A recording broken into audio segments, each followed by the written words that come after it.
Cuando alguien cuestiona los datos acusando fraude o conspiración, ¿qué se puede hacer? Nada. Hay un nivel de negacionismo donde no puedes hacer absolutamente nada. Si tú le dices a las personas, no, porque aquí hay pruebas científicas, ya, pero la ciencia es falsa. No, pero mira, es que estas pruebas científicas han sido valoradas por otros científicos que están de acuerdo. Es que todos están en el complot. Todos son parte de la conspiración. Lo que haces en ese momento es sonreír, darles la razón y alejarte sin darles la espalda, por precaución. Solo vale la pena discutir con esas personas si hay público.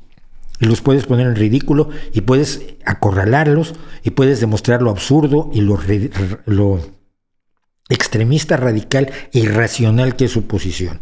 Entonces sí vale la pena discutir con ellos, porque otras personas que están oyendo van a llegar a la conclusión, la mayoría de las personas son razonables y normales, la mayoría de las personas que están escuchando van a llegar a la conclusión de que tú tienes la razón, que estás basado en hechos, en datos, en una serie de elementos observables, objetivos y reales, y que el otro no.